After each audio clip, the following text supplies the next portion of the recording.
नमस्कार, Tejvarta news network मध्ये आपले स्वागत आहे। कारण की कृषी मंत्र्यांचा रमी खेळतानाचा व्हिडिओ जो आहे तो सोशल मीडियावरती व्हायरल झालाय। विरोधक म्हणतात की कृषी मंत्र्यांनी अखेर राजीनामाच द्यावा म्हणून। त्या संदर्भात मला जी माहिती मिळाली ते सभागृहाच्या आतमध्ये घडलेलं आहे।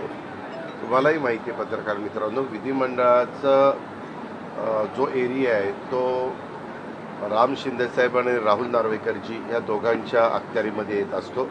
त्यांनी पण त्याच्याबद्दलची चौकशी लावलेली आहे अशी माझी माहिती आहे की नक्की तिथं काय झालंय। कारण त्यांची एक माहिती मी घेतली तर त्यात असं मला अजून ते समक्ष मला भेटलेले नाही।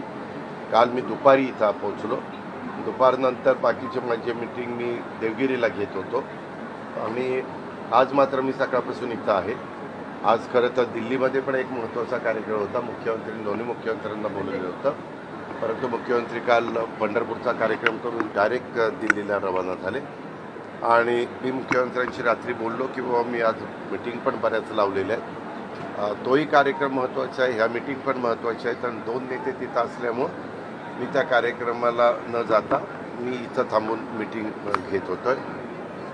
त्यांनी ते काहीतरी उत्तर दिलं, म्हणजे त्यांनी प्रेस घेतली त्याच्यात की बाबा मी ते खेळतच नव्हतो वगैरे असं, तर त्याच्याबद्दल माझी त्यांची भेट झाली नाही। आज मी इथं होतो, आता बहुतेक त्यांची माझी सोमवारी भेट होईल। अशा प्रकारे मागे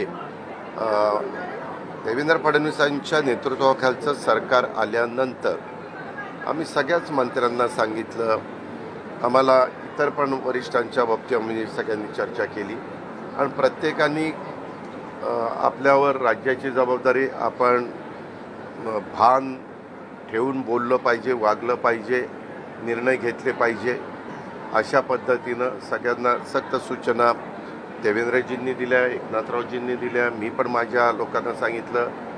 मागे एकदा त्यांच्याकडनं असंच काही गोष्ट घडून गेली तेव्हाही मी त्याची दखल घेतली होती आणि त्यांना सांगितलेलं होतं की हे असं होता कामा नये। परत दुसऱ्यांदा घडलं, दुसऱ्यांदा पण मी त्यांना जाणीव करून दिली, इजा झाले बिजा झाले, तिजाची वेळ आणू नका।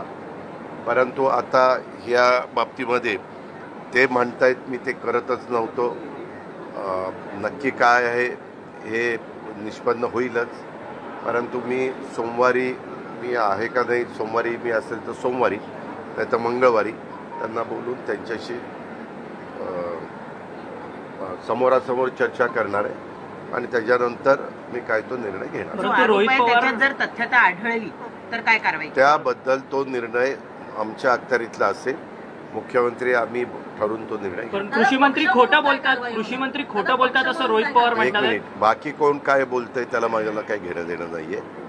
शेवटी ह्या बाबतीमध्ये आम्ही महायुतीच्या सरकारमध्ये काम करत असताना आमच्या कुठल्याही व्यक्तीकडनं, कुठल्याही मंत्र्यांच्याकडनं, राज्यमंत्र्यांच्याकडनं, नेत्यांच्याकडनं महायुतीला कुठंतरी कमीपणा येईल अशा प्रकारचं वक्तव्य कुणाकडनंच होता कामा नये।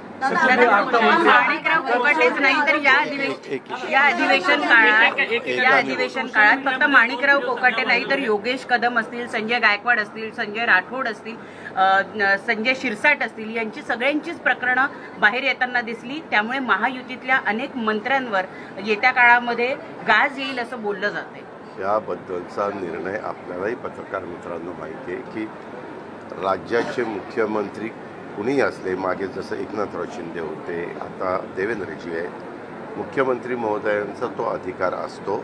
आता हे मुख्यमंत्री असतील किंवा मागचे एकनाथरावजी असतील, ते तिघांशी चर्चा करायचे, त्याबद्दलचा निर्णय घ्यायचे।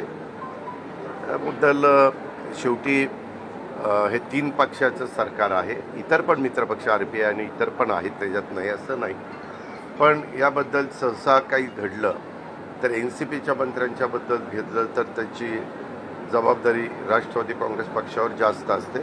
अर्थात राज्याचे प्रमुख म्हणून देवेंद्रजी त्याबद्दलचा निर्णय घेऊ शकतात, तसंच एकनाथरावजींच्या पक्षाच्या बाबतीतचा आहे आणि देवेंद्रजींच्या पक्षाचा।